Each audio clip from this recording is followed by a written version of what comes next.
ठीक है, हम लोग इंट्रोडक्शन टू एमएलटी में पढ़ रहे हैं। रोल ऑफ एमएलटी का क्या है वो चैप्टर पढ़ रहे हैं हम लोग। रोल में पहले हम रूल्स पढ़ेंगे कि मेडिकल लेबोरेटरी के रूल्स क्या होंगे, एथिक्स आगे होगी। अभी फिलहाल में रूल्स पढ़ते हैं। एक सबसे फर्स्ट जो रूल रहेगा वो है कि मेडिकल लेबोरेटरी में एक रिक्वेस्ट फॉर्म होता है, उसको किस नाम से जानते हैं हम लोग, है ना? टेस्ट रिक्वेजिशन फॉर्म, जो मैंने कल डिटेल्स बताया था कि हर लैब में उनका अपना अपना एक टीआरएफ का सिस्टम होता है। कुछ कुछ लैबों में देखा गया है कि टीआरएफ के ऊपर ही रिपोर्ट का भी काम कर दिया जाता है, जैसे ये वाला पॉइंट बता रहा था, है ना? ये देखे थे। ठीक है, अब दूसरा रूल देखते हैं। ठीक है, उसी रूल का है कि उसमें क्या क्या मेंशन करना होता है। टीआरएफ में ये सब था मेंशन किया गया, identification number, specification, test, type of specimen का मतलब है कि ब्लड है कि कोई टुकड़ा है, यूरिन है, स्टूल है, स्पूटम है, ये सब चीजें इसमें भरते हैं। कौन सा डॉक्टर ने भेजा है इस जांच को, उसको नाम दे देते हैं कि कौन से मेडिकल ऑफिसर ने ये रिफर किया हुआ है आपको। रिफरल का मतलब होता है ना कि कौन डॉक्टर आपको भेजा है। आखिरी है एनी अदर, कोई और भी इंफॉर्मेशन है इससे रिलेटेड देनी चाहिए, मरीज से रिलेटेड उसमें लिखना चाहिए, वो आप भर सकते हो। टीआरएफ क्या है, तो सिंपल एक फॉर्म है जांच लेने के लिए, मतलब डॉक्टर द्वारा लिख करके पर्चे पे आता है ना, डॉक्टर के पर्चे पे, है ना, जो प्रिस्क्राइब कर देता है डॉक्टर के, आप जा करके पैथोलॉजी में ये वाले टेस्ट करा लीजिए। जब वो लेके आएगा तो आपके पास एक अपना फॉर्म होना चाहिए। किसी चीज का एडमिशन लेते हैं तो एडमिशन फॉर्म होता है ना, ठीक वैसे ही हम जब जांच का लेंगे तो जांच से पहले टीआरएफ का फॉर्म भर लेंगे, बाकी उसमें सब मिनिमम डिटेल्स होनी चाहिए। ये फॉर्म लैब के हिसाब से अपने अपने हिसाब से लोग छपवा के रखते हैं, पर होना चाहिए। कुछ कुछ आप सरकारी पैथोलॉजियों में चले जाइए, किसी गवर्नमेंट हॉस्पिटल में, तो आज के जमाने में तो खैर कंप्यूटर की व्यवस्था हो गई है लैबों पे, पर अभी भी मोहम्मदाबाद जैसे सीएचसी पे चले जाइए, और ये 12 सीएचसी पे चले जाइए, कासमाबाद में चले जाइए, तो वो पर्चे पे ही जिस पे डॉक्टर लिखा होता है ना, कि जैसे मान लीजिए डॉक्टर लिख दिया है कि सीबीसी करना है, शुगर करना है, फास्टिंग, तो उसी के सामने ये सब एचबी कितना आया है, प्लेटलेट कितना आया है, टीएलसी कितना, उसी में ही भर देंगे। टीआरएफ में ही भरने की भी व्यवस्था कहीं कहीं दे रखा है। नेक्स्ट चलिए। ओके, अब दूसरा रूल क्या है कि कीपिंग द लैबोरेटरी रिकॉर्ड्स। अब लैब में सारे चीजों का रिकॉर्ड्स रखना पड़ेगा, चाहे आप कंप्यूटर पर रखिए चाहे कॉपी पर लिख करके रख लीजिए, पर रखना होगा। जैसे में रखते क्या है, एक तो पेशेंट का डिटेल्स, ठीक है, दूसरा है टाइप्स ऑफ स्पेसिमेन, मतलब किस तरह का वो आपको सैंपल दिया है, और टाइप ऑफ टेस्ट, किस तरह के टेस्ट हैं, सीरोलॉजी के हैं, हिमाटोलॉजी के हैं, माइक्रोबायोलॉजी के हैं, या कोई मांस का टुकड़ा आया है जांचने के लिए, जिसको हम लोग नॉर्मल भाषा में बायोप्सी बोलते हैं। ठीक है, एक है कब डेट दिया गया उसको, मतलब कब आप सैंपल लिए और कब उसको रिपोर्ट दिए। कभी कभी ऐसा होता है ना, दोनों टाइम नोट होना चाहिए आपके पास कि कब दिया है, कौन से डेट को, और फिर रिपोर्ट हमको उसको वापस कर रहे हैं, मतलब रिपोर्ट कब दे रहे हैं। चलिए next. A record of test results to be kept by the laboratory, carbon copies, worksheet और recording test results in a register। अब रिकॉर्ड में बहुत सारा है, मैंने बोला ना कि सामान से लेकर के रिपोर्ट से लेके जो भी आपको जांच के लिए आ रहा है सब कुछ रिकॉर्ड्स में रखना होता है। ये पॉइंट ही बता रहा है कि जो भी आप उसका टेस्ट का रिजल्ट आता है वो आपके पास रजिस्टर पे प्रॉपरली लिखा होना चाहिए। जैसे हम यहाँ पर रिपोर्ट लिख के दे रहे हैं ना, वैसे ही रजिस्टर पे लिखा होना चाहिए, या तो आपके पास कंप्यूटर है, आजकल तो स्मार्ट सिस्टम आ गया है कि हम सॉफ्टवेयर में कंप्यूटर पे ही चढ़ा लेते हैं। ठीक है, इसके अलावा whichever system is used it must be enable the patient results to be found quickly। कोई भी सिस्टम आप अपनाएंगे रिकॉर्ड्स मेंटेन करने के लिए, तो जब मरीज दोबारा कभी उसको चाहिए होगा तो जल्दी से जल्दी आप दे सके। पता लगा आप बोल रहे हैं, अभी मान लीजिए रास्ते से आपके यहाँ से मरीज लेके निकला, बैग में रख करके आपकी रिपोर्ट लिफाफे में रख के निकला, और किन्हीं कारणों से वो गिर गया कहीं, अब इमीडिएटली भाग के आएगा आपके पास कि मेरी रिपोर्ट गिर गई है, दोबारा से हमको रिपोर्ट्स दे दीजिए। तब आप क्या करेंगे, ऐसी जगह ना लिखिए कि बोलिए कि ठीक है 2 घंटे के बाद आइएगा तब ढूंढेंगे आपका रिपोर्ट कहां पर है। ऐसा नहीं होना चाहिए, एकदम फ्लेक्सिबल सिस्टम हो कि whichever system is used it must be enable the patient results to be found quickly। दोबारा से उसको जब रिजल्ट भी चाहिए होगा तो आप जल्दी से जल्दी उसको दे सके अपने results. Records of the test and results are required in the laboratory to issue the copies to the patient who have lost their। वही है कि जिसकी रिपोर्ट खो जाए, लॉस्ट हो जाए, तो उसको आप दोबारा से दे सकते हैं, इसलिए रिकॉर्ड का रखना बहुत जरूरी है।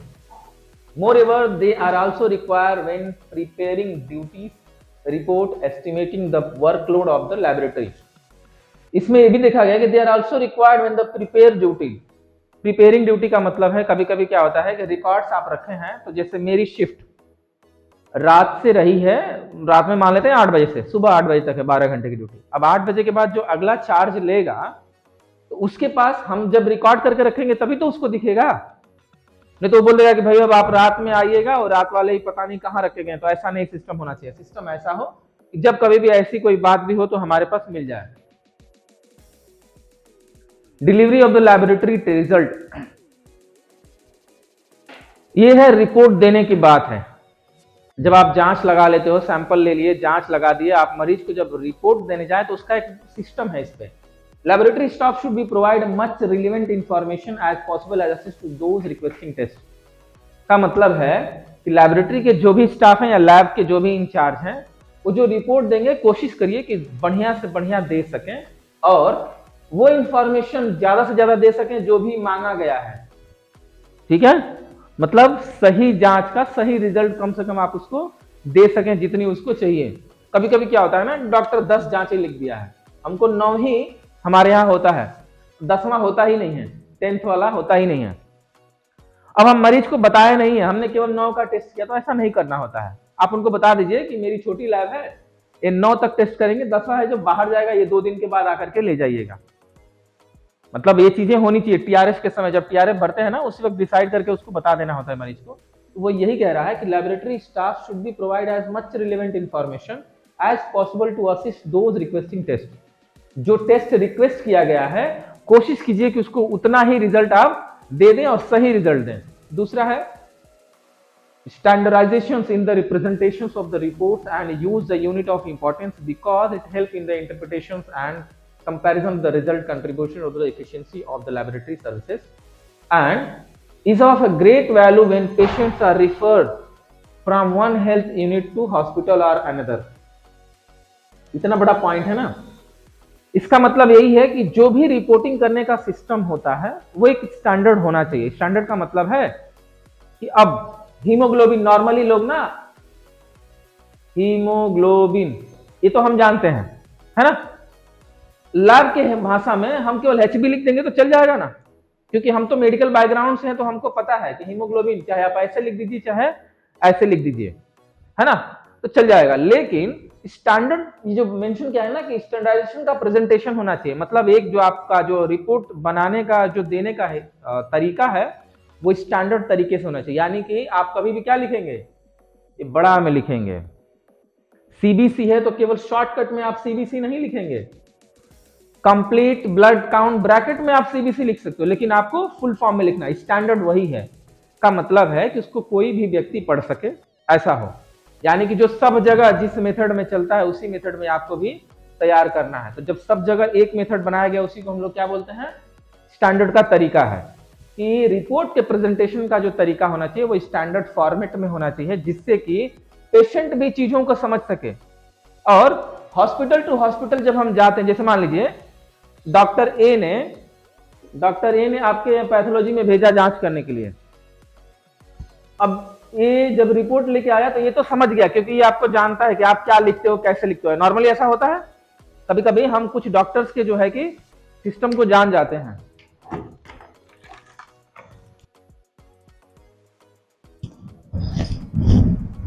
ठीक है, एक बार और इसको समझ लेते हैं। डिलीवरी ऑफ लेबोरेटरी रिजल्ट का मतलब है कि जो आप रिजल्ट बना दिए हैं जांच लगाने के बाद, उसको डिलीवर कैसे करेंगे मरीज को या कैसे देते हैं। तो पहले तो आपके पास जो भी मच रिलेवेंट का मतलब ज्यादा से ज्यादा अच्छी से अच्छी बेहतर रिपोर्ट उनको दीजिए, जितने उनको संभवतः हो सके बढ़िया रिपोर्ट। और ये जो भी रिक्वेस्ट के हिसाब से जो टेस्ट आए थे, मतलब जितने टेस्ट आए थे कम से कम उतना उनको आप दीजिए। दूसरी चीज क्या है कि जो आप रिपोर्ट देंगे वो कहीं ना कहीं स्टैंडर्ड तरीके में प्रेजेंट करना होगा आपको। ऐसा नहीं है कि आप शॉर्टकट में भेज रहे हो ऐसे एचबी परसेंटेज लिख के, ऐसा नहीं है। बिल्कुल जैसे लिखा होता है ना, जब आप देखेंगे नॉर्मली तो ये पूरा हीमोग्लोबिन मैं लिख देता हूं, हीमोग्लोबिन होगा। फिर ये यहाँ पर रिजल्ट ऊपर लिखा होता है, रिजल्ट का मतलब है जितना आएगा उतना लिखना। सपोज मान लीजिए 4.5 mg/dl होगा। साइड में रेफरेंस लिखा होता है, रेफरेंस का मतलब है नॉर्मल रेंज, ठीक है ना।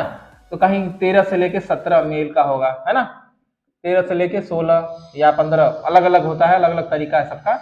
मतलब ये स्टैंडर्ड तरीका है कि आप ऐसे फुल फॉर्म में अपना टेस्ट का नाम लिखेंगे, जो रिजल्ट आएगा बिल्कुल ऐसे लिखेंगे, और जो रेफरेंस या नॉर्मल रेंज रहेगा बिल्कुल ऐसे रहेगा। ये स्टैंडर्ड तरीका है। जैसे एक ना रिपोर्ट्स में फॉर्मेट आपको बहुत हल्का दिख रहा होगा, तो यहाँ पर कहीं ना कहीं ये टेस्ट लिखा हुआ है, ये रिजल्ट लिखा हुआ है, ये नॉर्मल रेंज लिखा हुआ है, और ये है यूनिट, ये वाला यूनिट है, ठीक है। अभी इसको एक बार दिखा देंगे हम आपको ना, किसी एक व्यक्ति का हम डाउनलोड करके रिपोर्ट आपको दिखा देंगे। तो वो ये कह रहा है कि जो आप रिपोर्ट देंगे बिल्कुल स्टैंडर्ड तरीके में प्रेजेंट होना चाहिए, ताकि आप, अब एग्जांपल के तौर पे मैंने बताया कि सपोज ए नाम का एक डॉक्टर है, वो आपके लैब पे भेज रहा है, और आपने जिस भी फॉर्मेट में लिखा हुआ है, जैसे भी आपने लिखा हुआ है, वो केवल यही डॉक्टर समझ रहा है, ठीक है। लेकिन अब उस रिपोर्ट को किसी बी डॉक्टर को लेके जाएंगे तो समझ पाएगा? अगर जो स्टैंडर्ड तरीके में नहीं लिखा हो तो नहीं समझ पाएगा। तो वही ये लाइन कह रहा है कि आप जो रिजल्ट देंगे कंपैरिजन के तौर पे कम से कम सही होना चाहिए, ताकि वो व्यक्ति एक हेल्थ यूनिट से लेके दूसरे हेल्थ यूनिट या किसी दूसरी जगह भी जाए तो कम से कम वो समझने लायक हो, अंडरस्टैंड करने लायक वो रिपोर्ट आपकी हो। तीसरा है, report should be clearly and neatly written. कभी कभी देखे होंगे बहुत सारे जिरोक्स कराने गए हैं ना, सब लोग देखे हैं ना, 2 कॉपी कराते समय, तो कभी कभी कुछ वर्ड्स ना वो प्रिंट ही नहीं होता है ना, या कभी डबल प्रिंट हो गया या आधा प्रिंट हुआ। अब रिपोर्ट के केस में क्या है कि जो भी आप देंगे क्लियरली विजिबल होना चाहिए, जैसे क्लियरली और नीटली रिटन होना चाहिए। का मतलब कोई फंसने का तरीका नहीं होना चाहिए, जैसे इतना टाइप किया, बीच में ये मेट दिया, अब क्या समझ में आया आपको? मान लीजिए यही है, और ऐसे यहीं पर आकर के आपका प्रिंटर प्रिंट नहीं किया, है ना, प्रिंटर प्रिंट नहीं किया तो गलती जाएगा ना रिपोर्ट। इसलिए जो रिपोर्ट होनी चाहिए बिल्कुल क्लियरली और नीटली रिटर्न होनी चाहिए। रिटर्न का मतलब आप प्रिंट भी कर रहे हो चाहे लिख रहे हो, एकदम क्लियर होना चाहिए। पर्टिकुलरली फिगर्स का मतलब किसकी बात कर रहा हो? पर्टिकुलर तौर पे देखा है तो फिगर्स के तौर पे। फिगर्स का मतलब होता है जो रिजल्ट या जो नंबर्स दिए गए हैं वो परफेक्टली होने चाहिए। Therefore, to ensure the validity and accuracy of the test result, the following points should be taken into the consideration. वो ये कह रहा है कि ये जितने भी पॉइंट्स हैं, इसी वजह से ही हम जब डिलीवरी का रिपोर्ट की जब डिलीवरी करते हैं तो ये सब हमको ध्यान देना होता है। एक चीज हम ऐसे समझ लेते हैं, सिंपल रिमाइंड कर लेते हैं कि डिलीवरी रिपोर्ट में एक तो पहली बात, रिपोर्ट्स एकदम सही होनी चाहिए, अप्रोप्रिएट या सही होनी चाहिए, मतलब जितना मरीज को जांच मांगा गया है उतनी होनी चाहिए। रिजल्ट कोशिश करिए कि बेहतर से बेहतर दे सकें। दूसरा क्या है कि आप जो रिपोर्ट का प्रेजेंटेशन का मतलब जो कौन सी चीज कहाँ पे लिखनी है एकदम बढ़िया से रिप्रेजेंट करिए, ताकि एक संस्था से लेके दूसरी संस्था में भी जाए तो रिपोर्ट को इजीली पढ़ा जा सकता है। दूसरी बात, मरीज भी अपने आप में रेंज लगा सकता है। अगर जो हम मरीज को बता दें कि देखिए भैया ये नॉर्मल रेंज है, अब इसी के हिसाब से आपका ये रिजल्ट होगा, ठीक है। तो एक नॉर्मल व्यक्ति जो मेडिकल बैकग्राउंड का नहीं है लेकिन पढ़ा लिखा है तो समझ जाएगा कि नहीं समझ जाएगा। हीमोग्लोबिन लगता है ना कि मेरा बढ़ गया सपोज, अब उसको हमने यहाँ पर 4.0 लिख दिया, उसको पता है कि हम मेल के केस में 13 से नीचे हो तो बोलेगा कि भैया ये तो कम है, इतना तो समझ लेगा ना वो। इसीलिए स्टैंडर्ड तरीका होना चाहिए। तीसरा है कि रिपोर्ट एकदम क्लियरली और नीटली रिटन या प्रिंट होना चाहिए। रिटन सिर्फ नहीं माना जाएगा, प्रिंट होना चाहिए, प्रिंटेड भी फॉर्म में होना चाहिए। अब रिटन का जमाना गया है, फिर भी सरकारी अस्पतालों में अभी भी हाथों से लिखा जा रहा है रिजल्ट। जैसे शुगर उगर का रहता है ना, तो नॉर्मली शुगर है तो 120 ऐसे लिख देंगे हाथ से, लेकिन अब ना रिपोर्ट जो है प्रिंटेड फॉर्म होती है। जैसे बीएचयू जैसे बड़ी संस्थाओं जहां पर भी जाएंगे, रजिस्टर्ड संस्था हो गई, अब वो प्रिंट करके दे रहे हैं। प्रिंट आप करने के बाद कंपेयर भी करना होता है, वही ये बताएगा। अगला करिए। Experienced member of medical laboratory professional must check all the laboratory result before dispatching.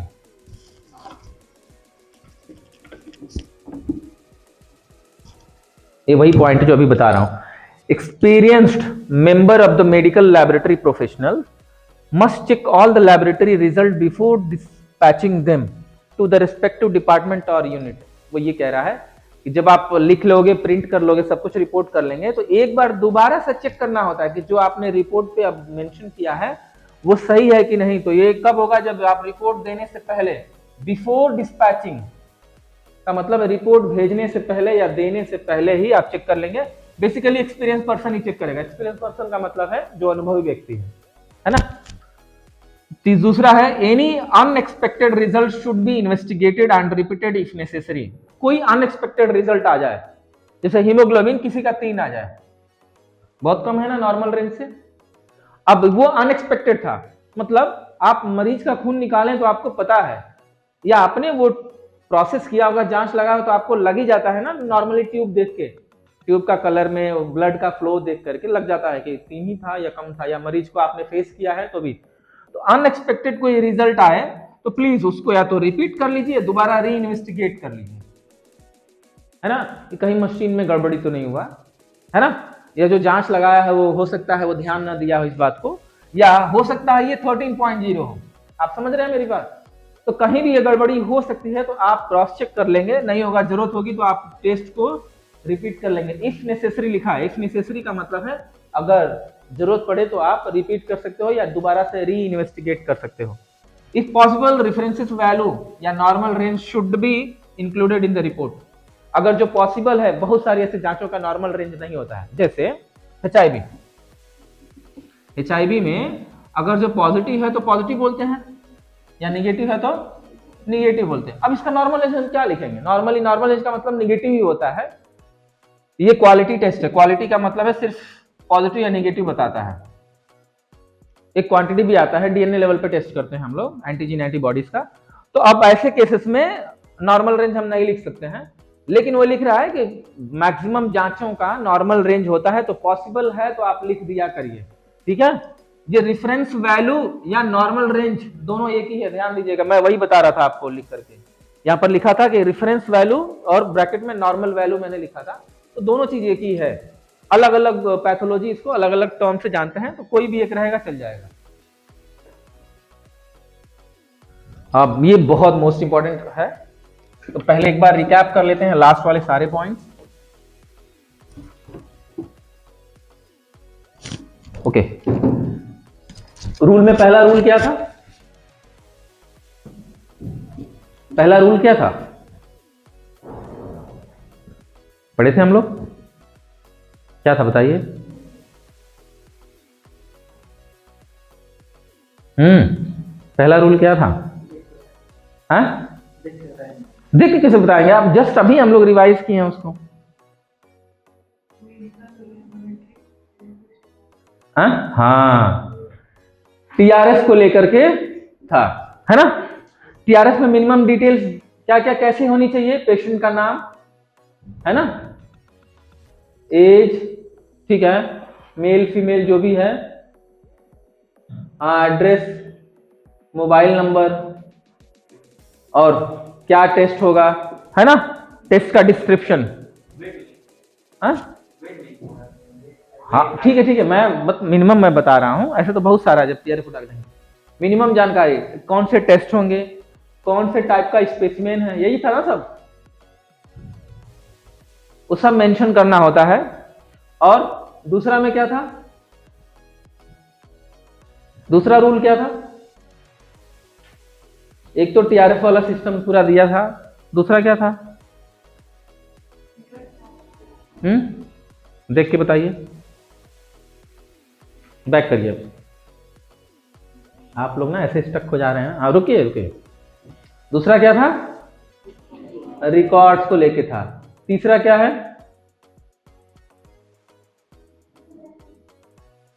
Delivery of report था। और चौथा क्या था? चौथा क्या था भाई? तीन ही रूल थे, पीछे जाइए। हाँ, एक्चुअली मैं भी कंफ्यूज में था। तो तीन चीजें आपको एकदम क्लियर होनी चाहिए। टीआरएस क्या बता रहा है कि टेस्ट जो हम लेते हैं लैब पे, तो एक फॉर्म होता है जिसमें हम भर करके मरीज का ले लेते हैं, उस पर सारा डिटेल्स होता है। दूसरा क्या था? रिकॉर्ड्स, जितने भी हम टेस्ट लगाएंगे उसको उन सारे का रिकॉर्ड्स हमारे पास होना चाहिए। रिकॉर्ड्स रखने के क्या क्या फायदा थे? एक तो मरीज की रिपोर्ट खो जाए तो दोबारा ले सकते हैं, है ना। दूसरी बात, तो हम अपने लिए फ्यूचर रेफरेंस के लिए उसको रख सकते हैं, जब भविष्य में कभी जरूरत पड़ा तो फिर भी हम उसको निकाल सकते हैं। डिलीवरी रिपोर्ट्स में मेनली क्या होनी चाहिए? रिपोर्ट आपकी स्टैंडर्ड तरीके की होनी चाहिए, स्टैंडर्ड रिपोर्टिंग सिस्टम होना चाहिए, और क्या था, और हाँ, सारे रिलेवेंट टेस्ट किए होने चाहिए, परफॉर्म किए होने चाहिए। मतलब जो भी टेस्ट आपको दिया गया, आपने लिया है टीआरएफ पे लिख के, वो सारे टेस्ट आप उनको देंगे, और रिटन फॉर्म में या प्रिंटेड फॉर्म में क्लियरली विजिबल होना चाहिए, है ना। यही है, यही सब था ना। चलिए अब एथिक्स पे पढ़ते हैं। ओके,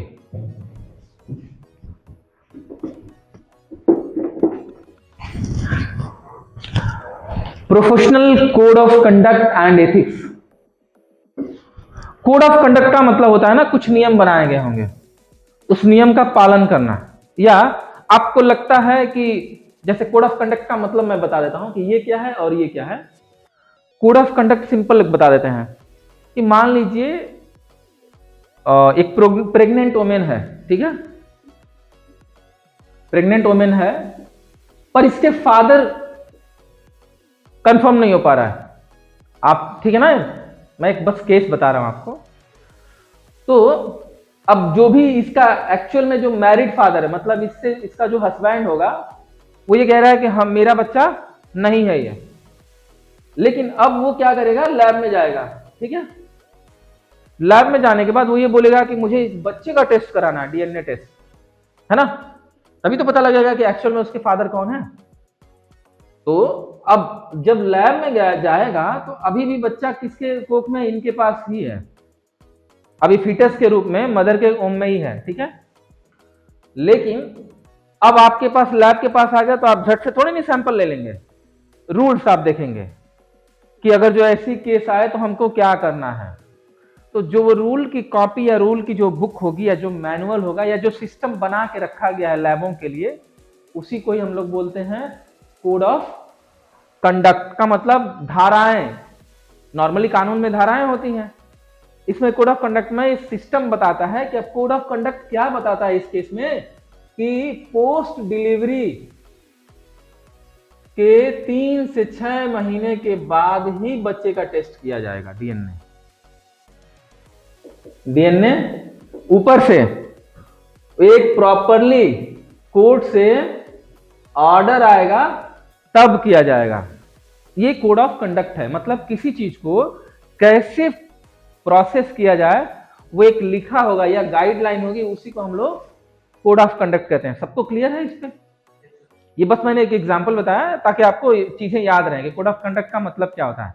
नियम है, एक नियम मान लीजिए हीमोग्लोबिन, हम बोलते हैं कि जिसका 3 या 4 या 5 पॉइंट या 6 पॉइंट तक हो, इससे नीचे या इतने तक हो तो हम उसको अनीमिया मानते हैं, है ना। अनीमिया ये पढ़े होंगे ना हम लोग तो अभी, कि अनीमिया ही माना जाएगा। तो अनीमिया एक लिखा गया है, एक कोड ऑफ कंडक्ट में लिखा गया है कि अनीमिया का मतलब क्या है, जिनका हीमोग्लोबिन 6 से या 8 से नीचे हो उसको ही हम लोग अनीमिया बोलते हैं। तो वो जो नियम बना के रखा है वही है वो कोड ऑफ कंडक्ट। सबको क्लियर है इस पे? एथिक्स क्या है? तो ये नैतिक बिहेवियर, नैतिक व्यवहार है आपका। ये ना बिहेव को बताता है, सिंपल है, आपका बिहेव बताएगा कि बिहेव करना कैसे, या गलत करें तो समझाएगा कि आप ऐसे बिहेव नहीं करने चाहिए, क्योंकि आप मेडिकल प्रोफेशनल्स हैं। चलिए 1 to 1 पढ़ लेते हैं। The code includes those attitudes and practices which characterize responsible medical laboratory technician and which are necessary to ensure that the person work up to the level of recognized standard. Code includes, वो code की ही बात कर रहा है, वो तो मैंने example दे दिया। अब थोड़ा सा लैबोरेटरी लेवल पे आके देखते हैं कि कोड कैसे काम करेगा। जैसे आप सीनियर हैं, आपके नीचे जूनियर आया, है ना। आप जूनियर को ना बार बार काम को लेके फोर्स नहीं कर सकते हैं, या आप मालिक हैं, आपके नीचे कर्मचारी है, तो मैक्सिमम आप उसको 8 आवर्स की ड्यूटी ले सकते हैं। मैक्सिमम 8 आवर्स से ऊपर अगर जो आपने ड्यूटी की तो उसको ओवर टाइम का पे करना पड़ेगा। ये रूल है ना। तो ये कोड ऑफ कंडक्ट यही बता रहा है कि includes those attitude and practices, वो सारे एटीट्यूड और सारे प्रैक्टिसेस जो कैरेक्टराइज एक रिस्पॉन्सिबल मेडिकल लैबोरेटरी टेक्नीशियंस में होने चाहिए, which are necessary to ensure the person work up to the level of recognised standard. उस रिकॉग्नाइज्ड स्टैंडर्ड पर, यानी कि एक बढ़िया स्टैंडर्ड पर काम करने के लिए जो नियम बनाए गए उन्हीं को हम लोग क्या बोलते हैं, कोड बोलते हैं, ठीक है। The people receive the services expect such situations above all the codes of professional conduct can be upkeep our motivationals and remind us that the medical laboratory professional is primarily dedicated to the services of the sick and promotional. Okay, तो दोनों अलग अलग हैं लेकिन दोनों एक साथ ही रहते हैं। वो ये कह रहा है ये लाइन कि पीपल, जो आपके पास व्यक्ति मरीज बन के आया है, रिसीव द एक्सपेक्टेड सर्विसेज, जितना वो एक्सपेक्ट करके आया उसको उतनी सब मिलनी चाहिए सर्विसेज। अब क्योंकि वो आपके पास आया है कि हमको 5 टेस्ट कराने हैं, तो आपको पे करेगा, बिना पे किए तो होगा नहीं, तो पे करेगा तो एक्सपेक्ट भी करता है कि आप उसको एक तो अच्छी रिपोर्ट दीजिए, दूसरा है उसको उसके साथ अच्छा से व्यवहार करिए, है ना, एक प्रोफेशनल वे में। तीसरा क्या है, तो उसको जब सेटिस्फैक्शन होगा तो सेटिस्फैक्शन ही आपको ये बताएगा कि आपने जो काम किया वो बहुत बेहतर किया है। वही ये बता रहा है कि people receive the services expect such situation, जिस सिचुएशन में आया है वो अच्छी सर्विस का एक्सपेक्ट करता है। अबव ऑल, यानी कि जितने भी ये सब ऊपर दिए गए हैं, code of professional conduct can upkeep our motivational, और यही कोड्स हमको भी मोटिवेट करते हैं कि हम हमेशा, जैसे मान लीजिए जब आप पैसे कमाने लगते हैं ना लैब से, जैसे आप मालिक हैं, तो अब ना आदत पड़ जाती है झीटने की, लूटने की, ये सब जो हम सुनते हैं ना शब्द, कि वो डॉक्टर लुटेरा है, वो पैथोलॉजी वाला बड़ा महंगा लूटता है, या जरूरत से ज़्यादा पैसे ले लेता है। तो ये सब जो चीज़ें हैं, जब हम ना ये सब उठा के पढ़ते हैं तो हमको लगता है कि नहीं यार, हमको ना अपने सिस्टम से काम करना चाहिए, है ना, एक बिहेवियर भी सही रखना है, अपने प्राइस को थोड़ा सा सोच के रखना है, समाज के हिसाब से कैसे सोसाइटी है उसके हिसाब से उन सबको रखना है। तो ये आपको मोटिवेट भी करती है कहीं ना कहीं कि आप वो गलत काम ना करें, आप सही रास्ते पे ही रहें। Next, major codes of professional conduct, कुछ मेजर्स तौर पे देखा जाएगा। Place the well being and services of the patients above your own interest, सही जगह दीजिए। प्लेस द वेल का मतलब है कि आप उसको सही चीज दीजिए, जैसे being and services of the patient how above your own interest, आप अपने ओन इंटरेस्ट के हिसाब से मरीज को अच्छा सेटल दीजिए। अच्छा सेटल का मतलब है अच्छा बिहेव रख के अच्छा रिसीव करिए उसको। Be loyal to your medical laboratory professionals and maintain the high standard of work and by improving your professional skills and knowledge. आप अपने काम के प्रति ना लॉयल बनिए, ईमानदार बनिए, तो बेसिक टेस्ट मत करिए। मैंने एग्जाम्पल पे बताया था ना आपको कि मान लीजिए डेली हीमोग्लोबिन आपको 50 आ रहा है, तो 1 महीने के बाद ना आप ट्रेंड हो जाते हो, आप ना यूं जैसे ट्यूब में आया ना, तो यूं देख के आप जान जाएंगे कि कितना हीमोग्लोबिन ये हो सकता है। पर आप क्या किए कि 1 महीने के बाद, यानी कि 31 के बाद जब 1 तारीख हो जाएगा तो आप बोलेंगे इस महीने ना ऐसे तुक्का पे चलते हैं। आया सैंपल, आपने लिख दिया कि हीमोग्लोबिन इसका 10 ग्राम 2 पॉइंट है, 5 पॉइंट है। ऐसा नहीं करना है। अपने प्रोफेशनल के हिसाब से आपको लॉयल रहना होगा ताकि आप वो स्टैंडर्ड मेंटेन कर सकें। अगर जो आपने स्टैंडर्ड मेंटेन नहीं किया तो फिर आपको ही नुकसान होने वाला है। ऑब्वियसली धीरे धीरे ना मरीज आपके यहाँ से कम हो जाएंगे। Work scientifically and with the complete honesty, मतलब जो तरीका हीमोग्लोबिन या ऐसे टेस्टों को साइंटिफिकली का मतलब जो मेथड दिया गया है उसी मेथड से ही जांच के ही बताना है, ईमानदारी से। ठीक है, समझ रहे हैं ना? हाँ, ऐसे देख के नहीं बताना है कि हाँ इतना। जो साइंटिफिक मेथड है उससे काम करिए और उसको कंप्लीटली हॉनेस्टी के साथ काम करिए एकदम। Do not miss use your professional skill और knowledge of the personals again. Okay, जो आपका ये मेडिकल प्रोफेशन है ना, अपने खुद के बढ़ावे के लिए इसका मिसयूज मत करिए। अब मिसयूज कैसे होता है? जैसे सिरिंज, मालिक ना 10 डब्बा ला के रख दिया है 3 ml वाला। अब घर में कभी जरूरत पड़ी तो हम क्या करेंगे? खरीदने थोड़े नहीं जाएंगे, वहीं से उठा लेंगे। घर में ना डाई लगाने के लिए ग्लोव्स चाहिए होगा, तो हम घर में पापा को बोल के आते हैं कि आज नहीं कल हम ग्लोव्स लेके आ जाएंगे, तो कल लगा लीजिएगा। मिसयूज हुआ ना उस ग्लोव्स का। एक तो छोटे लेवल पे। अब बड़े लेवल पे क्या करते हैं? कहां पर ये पॉइंट था? Misuse of professional skills, knowledge. अब आपको नॉलेज है किसी चीज का, जैसे आपके पास मान लीजिए एक घटना मैं बता रहा हूं। मिसयूज का मतलब इस लेवल पे हुआ क्या था कि एक स्टूडेंट था, 2 दोस्त थे अच्छे, दोनों में एक चीज को लेकर कॉमनली प्रॉब्लम थी, वो लव वाला प्रॉब्लम था। दोनों लैब में काम करते थे। तो लैब में हमारे पास ना पॉजिटिव के सैंपल्स आते हैं HIV। किसी पेशेंट का आया और उसने क्या किया, उस पेशेंट का सीरम निकाल लिया, तो उसके दोस्त को जाके, वो ना बीमार है चाहे जो भी, एक ऐसा मौका देखा और उसी में जाकर के उसने उसको यहां से लैब से सामान लेके गया। उसको नॉलेज है उस चीज का। हमारे लैब में एसिड भी आती है, सल्फ्यूरिक एसिड जैसे लैब में पड़े होते हैं। अब प्रपोजल नहीं एक्सेप्ट हुआ तो नॉर्मली वो फेंक देते हैं, सुना है ना आपने। तो आपको नॉलेज है कि सल्फ्यूरिक एसिड फेंक देंगे तो उसका मुंह जल जाएगा, इसलिए वो ब्लैकमेल करेंगे तो मान जाएगी, है ना। तो हमने क्या किया, जो हमारे पास नॉलेज है हमने उसका मिसयूज किया। वो HIV वाले केस में भी क्या हुआ, उसको तो जानकारी था कि हमारे लैब में HIV पॉजिटिव आया है, वहीं से सीरम निकाल लेते हैं, उसको किसी दिन लगा देंगे, फ्रिज में रखा रहेगा। जिस दिन बीमार पड़े होंगे बोला होगा कि तुम दोस्त हो, ये दर्द हो रहा है, फीवर का है, लगा दो। उसने साथ में वो भी लगा दिया। 3 महीने के अंदर अंदर में उसको ना पॉजिटिव हो गया। जब पॉजिटिव हो गया, धीरे धीरे सिकनेस आने लगा, तब बाद में पता लगा कि ये किसी से संपर्क किया ही नहीं, HIV हो कैसे गया। तो बहुत देर तक, तब तक वो पकड़ा नहीं गया, लेकिन ये चीजें देखने को आई, इन्वेस्टिगेशन में पता लगाया गया, लेकिन कोई प्रूफ या कोई ऐसा चीज न होने की वजह से कुछ हुआ नहीं उस लड़के का। लेकिन यही मैटर, मतलब यही बात लाया गया था। तो ये है कि आप अपने प्रोफेशनल्स का या अपने नॉलेज का मिसयूज मत करिए अपने खुद के गेन के लिए। गेन का मतलब खुद के लाभ के लिए, ठीक है।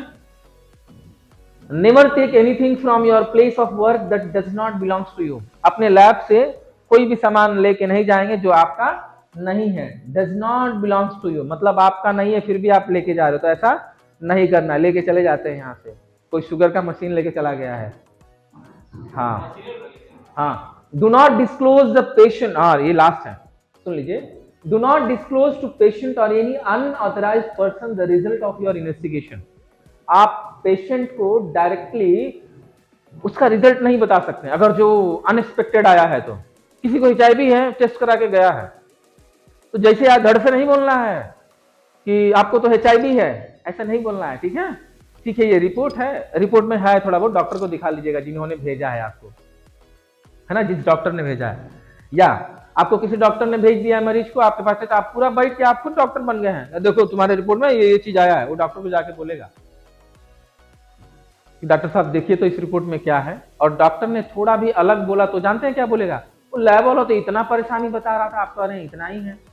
या लैब वाला कहा कि परेशानी ही नहीं है, आप तो डॉक्टर होके इतना कह रहे हैं, तो डॉक्टर आपको फोन करेगा तुम डॉक्टर हो कि हम डॉक्टर हैं, है ना, ऐसा होगा। दूसरी चीज, एक तो वैसे बताना होता है। डिस्क्लोज का मतलब है कि अगर जो किसी का पर्सनल, मान लीजिए आप गांव में हैं, जैसे हम लोग लैब चला रहे हैं, अब मेरे गांव का एक ऐसा पेशेंट है जिसको HIV हो गया।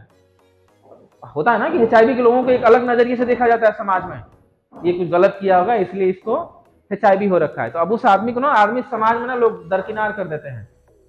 अब हम ही उस गांव के हैं, हमने ही टेस्ट किया, अब हम पूरा गांव में पाटते फिरे, सुनो फलाना को HIV है, हम टेस्ट किए हैं, ऐसा नहीं करना है, ठीक है। वही ये पॉइंट कह रहा है कि do not disclose the patient और any unauthorised person the result of your investigation. आपको जो रिजल्ट आया है जांच करने के बाद, और ना डायरेक्टली पेशेंट को, हो सकता है आपने पेशेंट को बताया लेके बैठ गया, है ना, तुरंत लेके बैठ गया, तो फिर तो आप गए जेल, क्योंकि आपने बताया है। रूल क्या कह रहा है कि आपको ऐसे नहीं बताना है। या तो उसके गार्जियन से बताइए कि ठीक है अपने बेटे को या अपने वाइफ को लेके आइए, अपने फादर को या मदर को लेके आइए, तो हम बताते हैं। या रिपोर्ट लीजिए, डॉक्टर के पास चले जाइए। तो डॉक्टर के पास भी वही नियम है जो आपके पास नियम है। डॉक्टर भी डायरेक्टली नहीं बोलता है, बोलता है HIV का ये ना एक स्टेज है, अब शुरुआती स्टेज है, दवा लगेगा तो सही हो जाएंगे आप। बस इसके लिए ना HIV का जो है ना, BHU चले जाइए, PGI चले जाइए। वो बहुत प्यार से, सीरियस मोड में वो नहीं बताएगा कभी भी कि तुमको HIV अब तुम 3 महीने के बाद निपट लोगे, ऐसा कोई नहीं बताएगा, ना बताना होता है, ठीक है। रिपोर्ट, कोई भी रिपोर्ट, हम ये नहीं कह रहे सिर्फ HIV की बात करें, हम ये कह रहे हैं कि ऐसा रिजल्ट जो आपको घातक कर सकता है, उस मरीज को डायरेक्टली सडन शॉक में लेके जा सकता है, तो वो चीजें नहीं बतानी है। दूसरी चीज, कोई ऐसा रिजल्ट वो ढिढोरा पीटने वाला करना ही नहीं है बिल्कुल, ठीक है। दूसरा है treat your result and your patient information with strict confidentiality. अभी जो मैंने बोला ना, स्ट्रिक्टली कॉन्फिडेंशियल रखना है। जो भी मरीज का, आपके मरीज का जो भी रिजल्ट आया है, उस रिजल्ट को स्ट्रिक्टली आप कॉन्फिडेंशियल, तभी तो आपके पास कोई आएगा भाई। किसी को कोई परेशानी नहीं है, कोई किसी से, मान लीजिए कोई मुंबई गया, रास्ते में किसी से संपर्क हो गया, वो चुपचाप आएगा कि मेरे गांव के फलाना है, इन्हीं के लैब में चलते हैं, शोर भी नहीं होगा, आराम से, कुछ होगा भी तो दब जाएगी बातें, तो उस केस में अब आपके पास आया है तो जाहिर सी बात है ना, आप उसकी कॉन्फिडेंशियलिटी को बरकरार रखेंगे, रोक के रखेंगे। वही ये बता रहा है कि स्ट्रिक्ट रखना है, उस कॉन्फिडेंशियलिटी को सबको बताने की जरूरत नहीं है। Respect colleagues and work in the harmony. अब जिस लैब में काम करते हो, आपके कलीग्स होंगे, सहपाठी, साथ में काम करने वाले लोग, या जो आपके साथ रह रहे हों, लेबर हो सकता है, कोई भी हो सकता है जो आपके लैब के साथ जुड़ा हुआ है, हार्मनी में व्यवहार करना। हार्मनी का मतलब बहुत मुलायम से उनके साथ रहना चाहिए, प्यार मोहब्बत से ही रहना है। कभी भी आप सीनियर है तो जूनियर को दोष नहीं देना होता है। वो यही टोटल आपका प्रोफेशनल ऑफ कंडक्ट बताता है कि भाई आप ये सब चीजें हैं, इसको एकदम फॉलो करेंगे, बिल्कुल फॉलो करना होता है, यही किया जाता है। उसके बाद है be sympathetic and considerate to the sick and their relatives. अच्छा, be sympathetic and considerate to the sick and their relatives का मतलब है कि देखिए, यहाँ पर सिक का मतलब है वो पेशेंट की बात हो रही है, या उसके साथ जो रिलेटिव आएगा उसके साथ हमेशा बढ़िया से सिंपैथी वे में व्यवहार करना है। आप जैसे सरकारी हॉस्पिटल में चलिए, नर्सेस को देखे हैं, बहुत रूड बिहेव करती हैं। वही आजकल के जमाने में तो हाँ मैम क्या बोली है, वीडियो लगा के खड़ा हो जा रहे हैं। तो उनको नौकरी का डर हो जा रहा है कि अगर जो ये वीडियो किसी हायर अधिकारी को दिखाया जाएगा तो हो सकता है मेरी नौकरी से, तब वो पोलाइट होंगे। तो नॉर्मली उनका जो बिहेवियर है सही नहीं रहता, ये देखा गया है, कॉमनली मैं बता रहा हूँ। लेकिन वही ये कह रहा है कि आप कम से कम पेशेंट के साथ सिंपैथेटिक रहिए, का मतलब कम से सिंपैथी जताइए थोड़ा कि अच्छा ठीक है आपको परेशानी हम समझ सकते हैं। कंसिडरेट का मतलब है उसकी परेशानी को सुन लीजिए। अरे ठीक है बीमार हो तो बीमार हो, ऐसा नहीं करना है। अच्छा ठीक है, आप सैंपल ले लेते हैं, आपका जो भी रिजल्ट आएगा आप डॉक्टर को एक बार दिखा लीजिएगा, ठीक है बैठिए आराम से बैठिए, है ना, ऐसा करते हैं। तो वही चीज कह रहा है, promote the health care and the prevention and control of the disease. Okay, promote health care का मतलब, प्रोमोट का मतलब क्या है, प्रमोशन करना, ठीक है ना। अब जैसे कोविड टाइम में हम लोगों ने ये देखा था कि जैसे कोविड होना शुरू हो गया, बढ़ना शुरू हो गया, एक से ज्यादा लोग होने लगे, तो अवेयरनेस कैंप चलने लगे। लोग ना टीवी के माध्यम से, पेपर के माध्यम से बताने लगे, लैब वाले भी बताने लगे, सुनो ये दूरी बना के रखो, मास्क पहनो, सब चीजें है ना। तो कोई भी डिसीज के खिलाफ उसको कंट्रोल करने के लिए या बचाने के लिए हम कुछ हेल्थ के प्रमोशन केयर भी करते हैं, है ना। हम लोगों को बताते भी हैं कि अगर जो आपको बहुत सर्दी हो गया है, आप आए हो हमारे पास, हम बोलते हैं पहले मास्क लगा लीजिए, अब इतना छींक रहे हैं। या कोई टीबी का टेस्ट कराने आए तो नॉर्मली हम उसको लैब से एक मास्क निकाल के उसको पहले पहना देते हैं। ये पता कैसे लगता है कि वो पर्चे पे लिखा होता है कि इनका टीबी का टेस्ट करना है, तो पर्चा लाके पहले दे देगा। जैसे दिया, आपको लगा कि इस पे तो टीबी वाले टेस्ट लिखे हुए हैं, तो उनको बोलिए पहले मास्क निकाल के उस मरीज को दे दीजिए, सिंपैथी वे में दे दीजिए कि भाई ठीक है आपको जो परेशानी है, हम लोग सैंपल ले लेना, ये लीजिए, मास्क पहले लगा लीजिए और वहां बैठ जाइए।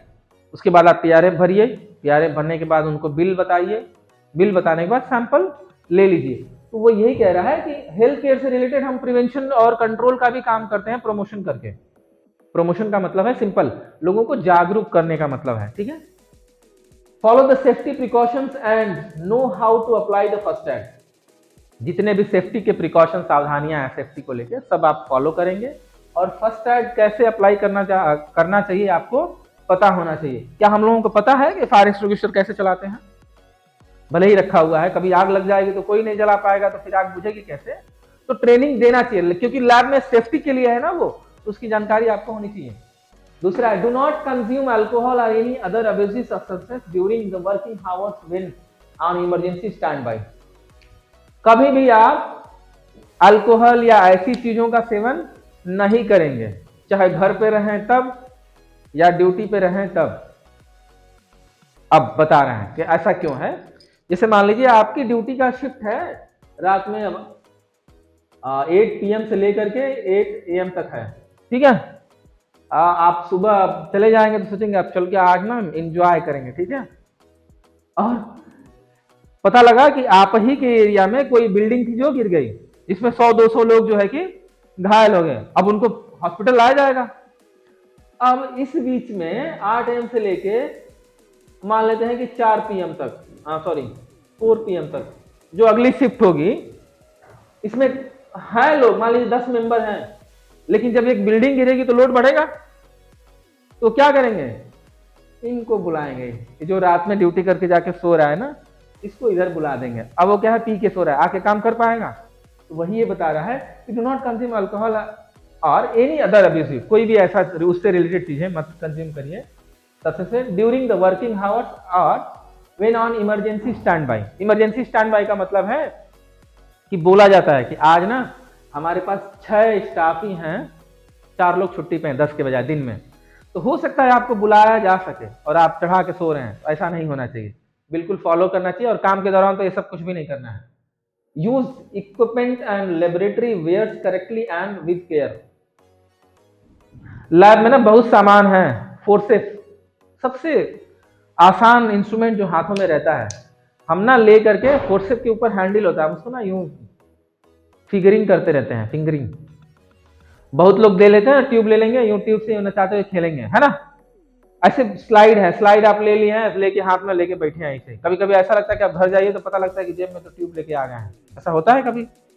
तो जो भी आपके पास इंस्ट्रूमेंट या इक्विपमेंट या लेबोरेटरी का जो भी सामान है, उसके साथ करेक्टली रखिए और केयर के साथ रहिए उसके साथ। लास्ट है, डू नॉट वेस्ट रीजेंट और अदर लेबोरेटरी सप्लाईज। अब जरूरत से ज्यादा सैनिटाइजर है हमारे पास ना, जिस दिन नहीं रहता है ना तो उस दिन स्लाइड पानी से साबुन से धो लेते हैं, जिस दिन है तो हाथ भी उसी से एकदम धोते हैं लोग, ऐसा मैंने देखा है। तो वही वो कह रहा है कि कम से कम रिजेंट, रिजेंट का मतलब है जो केमिकल टेस्ट लगाने में काम आते हैं, उनको रिजेंट बोलते हैं। अदर लेबोरेटरी सप्लाईज का मतलब है बहुत चीज, जैसे ग्लोव्स, जब नया नया पैकेट खुलता है ना तो सब नया नया सेट लगाते हैं, उसके बाद फिर धोना शुरू करते हैं आप लोग, धो करके फिर उसको सुखाते हैं, अगले दिन फिर पहनते हैं, ऐसा करते हैं ना। हाँ, तो मिस यूज मत करिए, मतलब आप हिसाब से यूज करिए उसको, मतलब जरूरत से ज्यादा है तो इसका नहीं है कि हम खूब यूज करें, ऐसा नहीं है।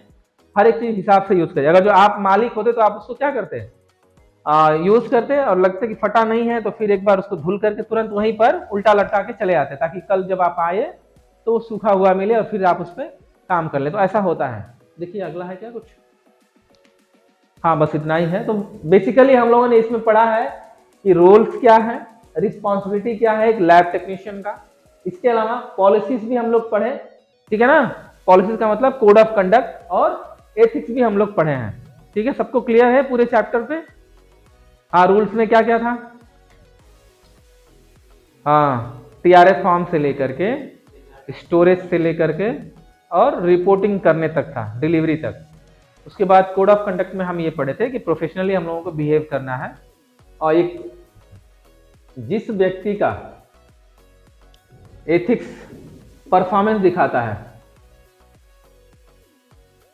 और हॉनेस्टी, मतलब जिसकी एथिक्स और कोड ऑफ कंडक्ट बढ़िया होता है, तो एक तो उसका परफॉर्मेंस सही होगा, ईमानदारी से काम करना होगा, तो उसको क्वालिटी में भी फर्क आएगा और उसको बेनिफिट्स भी बढ़ते जाएंगे। एथिक्स से काम करने का बहुत फायदे हैं। आप एकदम ईमानदारी से काम करके देखिए, बहुत इंप्रूवमेंट होता है। इसलिए बड़ी बड़ी लैबें और बड़ी होती जा रही हैं, क्योंकि फैसिलिटी भी देते हैं वो सब। आज के डेट में ना, इसको बंद कर दीजिए। आज के डेट में हमारे पास देखा जाए तो एयर कंडीशन जैसी व्यवस्था